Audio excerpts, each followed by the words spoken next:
अध्याय 1। Jiang chain सिर चकराने के बाद जियांग चेन को लगा कि उसका दिमाग फिर से साफ हो रहा है। यह सेंट ओरिजिन कैलेंडर का वर्ष टीथ स्वॉर्ड HE6 है। मैं 100 साल से ज्यादा समय से मरा हुआ था। जियांग चेन, मेरा नाम जियांग चेन है। 100 साल बाद मेरा पुनर्जन्म क्यों हुआ? जियांग चेन सेंट ओरिजिन ब्रह्मांड का सबसे महान संत। 100 साल पहले उसने आसमान को चीर दिया, अमरता के दायरे में जाने वाले दरवाजे को तोड़ दिया और सेंट ओरिजिन ब्रह्मांड के लोगों के लिए एक नया रास्ता खोल दिया।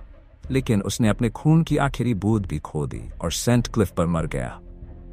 उसने कभी नहीं सोचा था कि 100 साल बाद उसका पुनर्जन्म होगा। जियांग चेन ने अपना सिर उठाया और पाया कि वह एक अंधेरे टूटे हुए कमरे में था। दीवारों पर दरारें थीं और दरवाजा कसकर बंद था। वह कैद था। जियांग चेन दरवाजे की दूसरी तरफ किसी से बात करते हुए सुन सकता था। भाई योंग, वह मेयर का इकलौता बेटा है। मेयर उससे बहुत प्यार करता है, भले ही वह बेकार है। अगर मेयर को इस बारे में पता चल गया तो हम बर्बाद हो जाएंगे। कमरे के बाहर 2 मजबूत लड़के खड़े थे, जिनमें से एक का चेहरा चिंता से भरा हुआ था। ये सुगंधित आकाश शहर में एक सुनसान जगह थी। आम दिनों में यहाँ कोई नहीं आता। डरने की कोई जरूरत नहीं है, कोई भी नहीं आएगा। इस बारे में मेयर को भी नहीं पता। इसके अलावा इस साथी का खून पीने के बाद हम सुगंधित आकाश शहर को तुरंत छोड़ देंगे। यांग शुआंग, मुझे पता है कि तुम अपना पूरा जीवन एक हारे हुए व्यक्ति के रूप में नहीं बिताना चाहते हो। यांग योंग ने यांग शुआंग से अपने चेहरे पर एक क्रूर भाव के साथ कहा। यांग योंग की बात सुनने के बाद यांग शुआंग के चेहरे पर चिंता का भाव गायब हो गया और यह तुरंत उसी क्रूर भाव में बदल गया जो यांग योंग के चेहरे पर था। हमारे लिए कोई वापसी नहीं है। मेयर ने अपने इकलौते बेटे पर बहुत पैसा खर्च किया है। जब से वह पैदा हुआ है उसे कई गोलियां खिलाई गई है, लेकिन वह अभी भी क्यूई जिंग दायरे के पहले स्तर पर है। अगर वह दवा हमें दी गई होती तो हम पहले ही क्यूई है दायरे में पहुंच चुके होते। यहां तक कि नश्वर कोर दायरे तक पहुंचना असंभव नहीं होता। उस पर वे दवाएं बर्बाद हो गई, वह हमें उनका आनंद लेने दे सकता है। चलो 3 का इंतजार करते हैं। और दिन सफाई की दवा से उसके शरीर की सारी अशुद्धियां धुल जाने के बाद हम उसका खून पिएंगे और अपनी ताकत बढ़ाएंगे।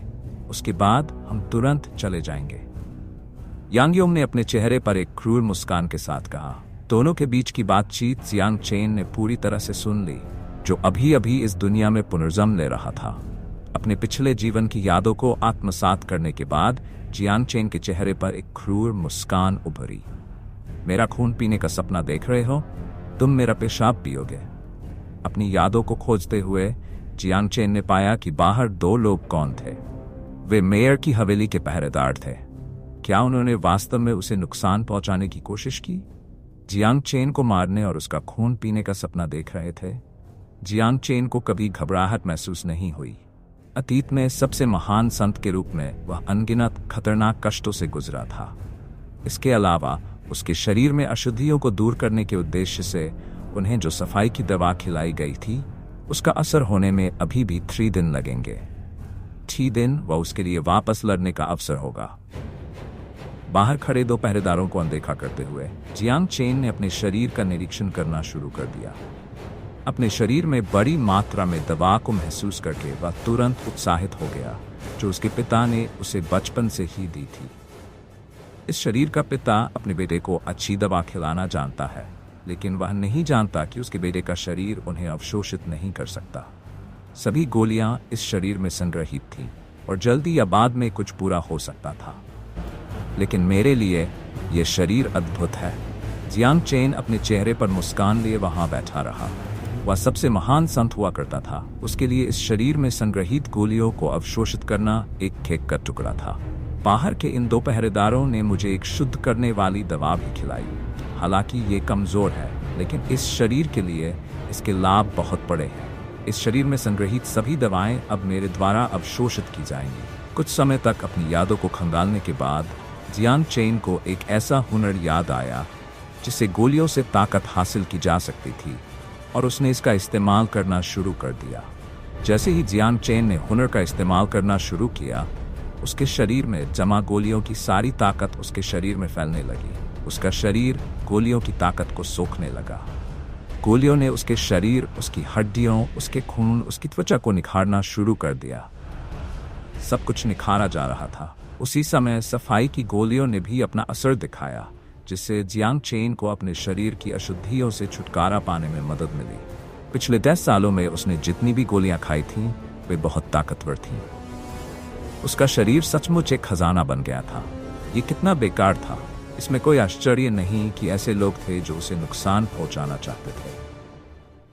और बस इसी तरह इस शरीर में जमा सभी गोलियां मेरे द्वारा निखारी जा रही हैं, उसने धीमी आवाज में और चेहरे पर मुस्कुराहट के साथ कहा।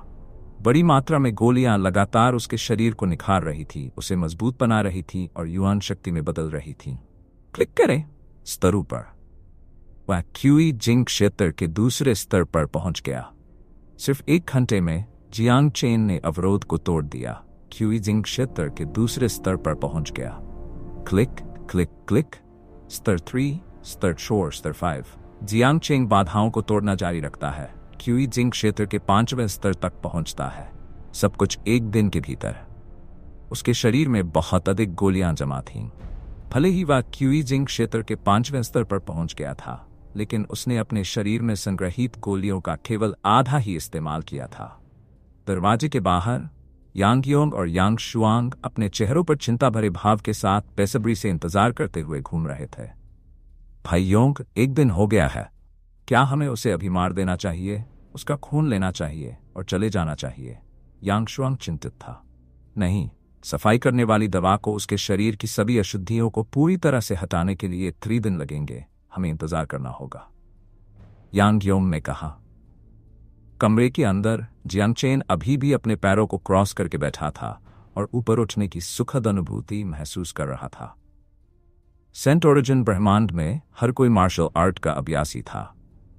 एक बार जब कोई व्यक्ति क्यूई जिंग क्षेत्र के 9वें स्तर पर पहुंच जाता है, तो वे अपने डेंटियन में क्यूई हाई बनाने में सक्षम होंगे और क्यूई हाई क्षेत्र में पहुंचेंगे।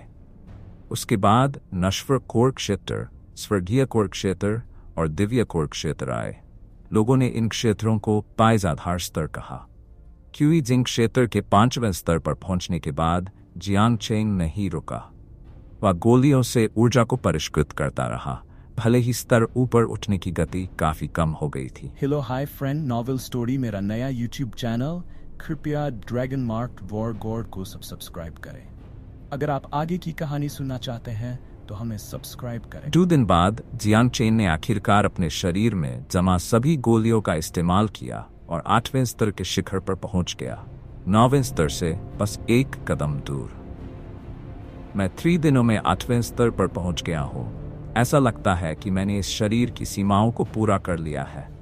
जियांग चेन शांत दिख रहा था। अगर कोई और व्यक्ति 3 दिनों में पहले स्तर से 8वें स्तर पर पहुंच जाता तो वे बहुत खुश होते, लेकिन जियांग चेन सबसे महान संत था। उसने अपने पिछले जीवन में पहले से ही बहुत कुछ अनुभव किया था। सच कहूं तो वह सिर्फ एक राक्षस था। हाँ, खून पीने का समय आ गया है। जैसे ही दरवाजा खुला, उसने गार्ड को हंसते हुए सुना। वे दोनों जियांग चेन के सामने आ गए। मेरा खून पीना है, इसके बजाय तुम दोनों मेरा पेशाब पियोगे। फर्श पर बैठे हुए जियांग चेन उठा और गार्ड के पेट पर एक जोरदार मुक्का मारा, जिससे वे दोनों दरवाजे से बाहर उठ गए। वे दोनों मेयर की हवेली के पहरेदार थे। हालांकि उनका स्तर काफी ऊंचा था, लेकिन वे केवल स्तर 6 के थे। वे जियांग चेन से मुकाबला करने में सक्षम नहीं थे। अपनी पीठ से धूल पोंछते हुए जियांग चेन धीरे धीरे अपने कमरे से बाहर चला गया। वह जानता था कि उसके मुक्के में कितनी ताकत है। पहरेदार फिर से खड़े नहीं हो पाएंगे। कमरे के बाहर यांग योंग और यांग शुआंग फर्श पर लेटे हुए थे, अपने पेट को दर्द से पकड़े हुए और डर से भरी आंखों से जियांग चेन की ओर देख रहे थे। असंभव, यह संभव नहीं है। आप केवल स्तर 1 थे। आप केवल 3 दिनों में इतने शक्तिशाली कैसे हो सकते हैं? यांग योंग चौंक गया। मेयर की हवेली के गार्डों में से एक होने के नाते वह जियांग चेन से बहुत परिचित था। यह आदमी एक बेकार व्यक्ति था, जो एक अच्छा आदमी भी नहीं था। वह अक्सर मेयर के बेटे के रूप में अपनी स्थिति का उपयोग दूसरों को धमकाने के लिए करता था। यह उसके लिए सामान्य था। अचानक परिवर्तन ने लगभग ऐसा कर दिया कि गार्ड अपनी आंखों पर विश्वास नहीं कर सके। ऐसा लग रहा था जैसे वह पूरी तरह से किसी और व्यक्ति में बदल गया हो। बेकार बदमाश, तुम्हारी हिम्मत कैसे हुई मुझे अगवा करने की कोशिश करने की? अब बताओ, तुम्हें ऐसा करने के लिए किसने कहा? जियांग चेन ने अपनी आंखों में एक भयंकर नजर के साथ यांग योंग की ओर देखा। वह मूर्ख नहीं था। वह जानता था कि अगर कोई उन्हें ऐसा करने के लिए नहीं कहता तो ये बदमाश उसे छूने की हिम्मत नहीं करते। इसके अलावा उनके पास उसे शुद्ध करने वाली गोली खिलाने की क्षमता नहीं होती। नहीं, किसी ने हमें ऐसा करने के लिए नहीं कहा। यह हम ही थे जो तुम्हारा खून पीना चाहते थे, यांग योंग ने कहा। चूंकि तुम मुझे सच बताना नहीं चाहते तो तुम्हें फिर कभी मौका नहीं मिलेगा। जियांग चेन ने एक कदम आगे बढ़ाया और यांग योंग की खोपड़ी पर जोरदार तमाचा मारा। उसकी खोपड़ी फट गई, जिससे खून और उसके दिमाग के टुकड़े हर जगह फैल गए। मैं दूसरा मौका नहीं देता। जियांग चेन ने ऐसे बोला जैसे कुछ हुआ ही न हो। उसने अक्सर इस तरह के खूनी दृश्य देखे थे और उसे केवल उदासीनता महसूस हुई। यांग शुआंग को लगा कि मौत उसके चारों ओर है। वह एक बहादुर व्यक्ति नहीं था और उसने पहले कभी ऐसा कुछ नहीं देखा था। उसका चेहरा पीला पड़ गया था और उसका शरीर हिंसक रूप से कांप रहा था। अब तुम्हारी बारी है, बताओ, तुम्हें ऐसा करने के लिए किसने कहा? जियांग चेन ने पलटकर यांग शुआंग से पूछा। नहीं, वास्तव में किसी ने हमें ऐसा करने के लिए नहीं कहा। कृपया मुझे माफ कर दो छोटे मालिक, मेरी जान बख्श दो। यांग शुआंग का चेहरा भूतिया और पीला था। उसके सामने वाला व्यक्ति वह छोटा मालिक नहीं था जिससे वह परिचित था। जिस तरह से उसने उस व्यक्ति को मारा वह बहुत क्रूर था। अभी भी सच नहीं बोलना चाहते? अच्छा, निश्चिंत रहो, मैं तुम्हें आसानी से मरने नहीं दूंगा। मुझे मारने का एक तरीका पता है जहां कोई व्यक्ति पूरी तरह से मर नहीं सकता जब तक कि उसका दिल धड़कना बंद न हो जाए। मैं तुम्हारे दोनों हाथ और पैर काट दूंगा, तुम्हारी नाक काट दूंगा और तुम्हारा जिगर और किडनी निकाल दूंगा। फिर मैं तुम्हें दिखाऊंगा कि तुम्हारे शरीर के अंदर क्या है। तभी मैं तुम्हारा दिल निकालूंगा। अगर तुम्हारी इच्छा शक्ति दृढ़ है तो तुम अपने दिल की धड़कन देख पाओगे। जियांग चेन ने विस्तार से बताया। ठीक है, मैं तुम्हें सच बताता हूं। यांग शुआंग का चेहरा पसीने से लथपथ था। वह इसे बर्दाश्त नहीं कर सका। उसकी नजर में जियांग चेन एक राक्षस था, एक खूनी राक्षस। जल्दी करो, मेरे धैर्य की एक सीमा है, जियांग चेन ने शांति से कहा। यह युवा मास्टर है। यह वही है जिसने हमें ऐसा करने के लिए कहा था। उसने हमें सफाई की दवा भी दी। यांग शुआंग ने बिना किसी हिचकिचाहट के उसे वह सब कुछ बता दिया जो वह जानता था। जियांग रूलोंग। जियांग चेन के दिमाग में यह नाम जाना पहचाना था। जियांग रूलोंग उसके पिता का पालक पुत्र था। इस तथ्य के कारण कि वह बहुत कमजोर था, उसके पिता जियांग हे ने एक और बच्चे को गोद ले लिया था। जियांग चेन की याद में उसके पालक भाई ने हमेशा उसकी अच्छी देखभाल की थी। चाहे उसने कुछ भी किया हो, जियांग रूलोंग हमेशा उसकी मदद करता था। वह मुझे क्यों मारना चाहेगा? जियांग चेन ने मांग की। मेयर ने उन सभी गोलियों के साथ आप पर बहुत पैसा खर्च किया। वह ईर्ष्यालु था और एक बार जब आप चले गए तो वह कानूनी रूप से जियांग परिवार का उत्तराधिकारी बनने वाला एकमात्र व्यक्ति बन जाएगा। इसके अलावा कल मुरोंग परिवार और जियांग परिवार के बीच शादी की सगाई का दिन होगा। यदि आप मर जाते हैं तो वह मुरोंग परिवार की बेटी से शादी कर सकेगा। यांग शुआंग ने जियांग चेन को वह सब कुछ बताया जो वह जानता था। तो यह बात है। जियांग चेन के चेहरे पर एक गंभीर मुस्कान थी। म्यूरोंग परिवार सुगंधित स्काई शहर में एक उच्च वर्ग का परिवार था और वे व्यापार उद्योग में बड़े थे। यहाँ तक कि मेयर ने उन्हें भड़काने की हिम्मत नहीं की। अगर जियांग परिवार उनके परिवार में शादी करता तो इससे बहुत लाभ होता। ये जियांग रूलोंग एक चालाक आदमी था। अगर ये जियांग चेन के पुनर्जन्म से पहले वाला आदमी होता तो वह अब तक मर चुका होता। लेकिन अब चीजें पूरी तरह से अलग थीं। एक बार सबसे महान संत अब इस शरीर के कब्जे में था। जियांग रूलोंग अपने कयामत का सामना करेगा। छोटे मालिक, मैंने आपको वह सब बता दिया है जो मैं जानता हूँ। कृपया मेरी जान बख्श दीजिए। मैं आपकी मदद करने के लिए हर संभव कोशिश करूंगा। यांग शुआंग ने जियांग चेन की ओर झुकते हुए कहा, मुझे तुम्हारे जैसे बेवकूफ की जरूरत नहीं है। जियांग चेन ने यांग शुआंग की ओर अपनी हथेली थपथपाई और उसकी विनती तुरंत शांत हो गई। अभी फिलहाल मेरा नया YouTube चैनल है। ये मैं इस से अच्छा ऑडियो नहीं डाल सकता। अगर आप चाहते हैं कि ओरिजिनल ऑडियो में डालें हिंदी में तो कम से कम 1000 सब्सक्राइबर का टारगेट पूरा करें। मैं आप लोगों के लिए इसे भी अच्छा ऑडियो लेकर आऊंगा। ड्रैगन मार्क वॉर्ड ईश्वर।